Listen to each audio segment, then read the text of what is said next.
Maswerteng umaga po mga ka-STL. Narito na po ang resulta ng STL Bulacan para sa araw na to, 1st of February 8, 2026, araw ng linggo. Naway, mga natayaan nyo pong mga numero kanina ay manalo nawa ngayong umagang ito, 11 a.m. Kaya't kunin nyo na po ang inyong mga ticket. Narito na po ang resulta.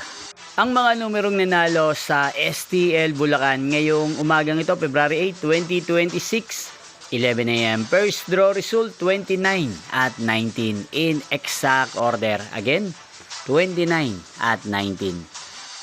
At ngayong umagang ito sa STL Bulacan, atin pong i-shoutout si Ate Veronica ng Bulacan. Shoutout po sa inyo, Ate Veronica. Sana po ay nasa maayos kayong kalagayan. Inyo pong napanood ang resulta ng STL Bulacan. Magkita-kita pong muli tayo mamayang 4 p.m. para sa second draw result ng STL Bulacan.